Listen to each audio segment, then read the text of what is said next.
Tribuners, saat ini saya berada di Kota Makassar, Provinsi Sulawesi Selatan. Kebetulan ini adalah rapat perdana DPR di Provinsi Sulawesi Selatan di luar gedung DPRD. Karena gedung DPRD Provinsi luluh lantak karena dibakar massa. Dan ini adalah rapat yang pertama di gedung PU Provinsi. Saya telah bersama dengan Ketua Fraksi Partai Nasdem DPRD Provinsi. Pak, bisa memperkenalkan diri dan cerita Pak, bagaimana perasaan Bapak untuk pertama kalinya rapat paripurna di luar gedung DPR Pak. Silakan. Ya, baik, jadi Bapak siapa dulu Pak? Nama saya Muhammad Sadar, Ya. Saya Ketua Fraksi Nasdem DPRD Provinsi Sulawesi Selatan. Ya. Dengan ini menyampaikan bahwa pada rapat paripurna hari ini yang tadi dimulai pada pukul 10 waktu Indonesia bagian tengah ini, bahwa rapat perdana ini dilakukan di luar daripada biasanya. Biasanya kita lakukan di kantor gedung DPRD Provinsi Selatan yang ada di Jalan Urip Sibarjo. Hari ini kita lakukan paripurna perdana pasca kebakaran. Ya. Itu di kantor Dinas PU Bina Marga dan khususnya PUPR di Provinsi Sulawesi Selatan Jalan di Pangeran Petani. Rasanya kayak sedih begitu. Iya, sedih ya Pak ya. Sedih sekali karena mengingat pada saudara-saudara kita yang pasca kejadian malam itu ada beberapa yang meninggal ya.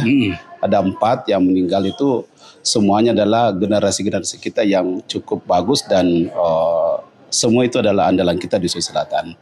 Itu yang pertama yang saya sampaikan. Pak, kalau boleh diceritakan tadi agenda rapat perdana di luar gedung DPR ngobrolin apa Pak? Itu terkait daripada APBD perubahan 2025. Ya. Itu tadi dibacakan oleh Bapak Gubernur Provinsi Sulawesi Selatan, Bapak Andi Sudirman Sulaiman, dan insya Allah pada pukul 13.00 sebentar kita akan melakukan itu pemandangan fraksi. Di tempat yang ini di juga? Di tempat yang sama. Dan pada pukul 15.30 itu adalah jawaban Gubernur Provinsi Selatan. Pak, kalau dilihatkan fasilitasnya tidak seperti di gedung DPR ya, tempatnya kecil dan seterusnya. Apakah ini tidak mengganggu proses pembahasan yang cukup penting ini Pak? Jadi sama sekali tidak ada mengganggu. Dari segi kualitas yang kita laksanakan pada hari ini sama dengan kualitasnya kalau kita rapat di gedung DPRD Provinsi yang selama ini kita pakai. Terkait itu tetap anggota kedewanan itu jalan dan semua aspirasi rakyat tetap kita terima untuk hal-hal yang kita bisa perjuangkan kepada masyarakat. Pak, pada saat mana atau kapan pada waktu itu tanggal 29 itu Bapak mendapat informasi bahwa gedung DPRD itu menjadi sasaran amuk massa Pak? Jadi pada tanggal 29 itu malam itu kami tidak pernah menyangka kalau ada kejadian seperti itu di Makassar. Semua kita pada hari itu tidak ada persiapan bahwa ada kejadian sebentar yang seperti dilakukan oleh teman-teman saudara-saudara kita pada malam hari itu. Nanti ketahuan itu setelah tadi Pak Gubernur sudah sampaikan bahwa dia juga tidak menyangka kejadian itu karena dia ada pada waktu itu dan sebelum pembakaran gedung DPRD Provinsi, dan setelah dia balik ke Rujab itu diberikan informasi bahwa gedung tersebut sudah dibakar oleh massa atau saudara-saudara kita. Jadi Bapak sendiri dapat informasinya lewat siapa Pak?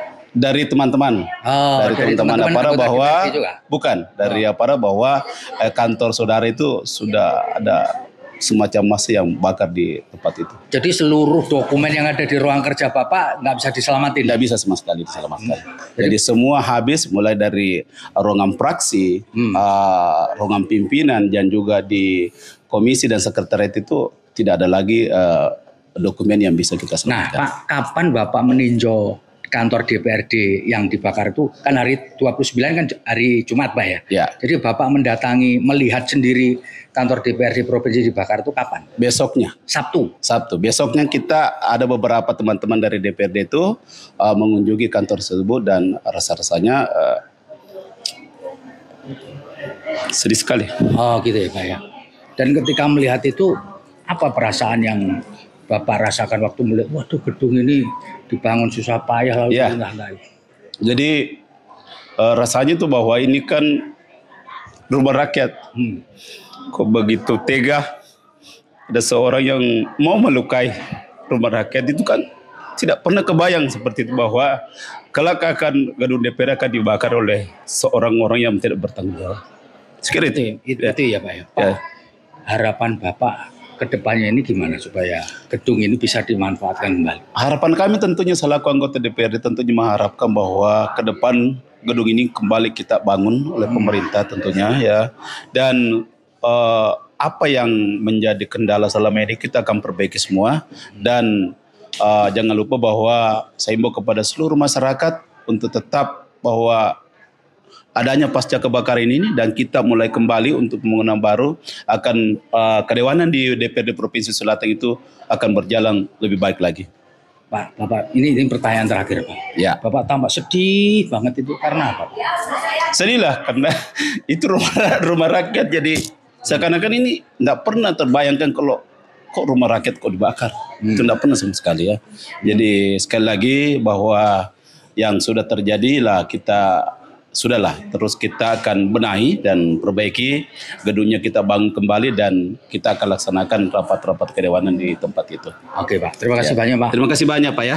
Download Tribun X sekarang, menghadirkan lokal menjadi Indonesia.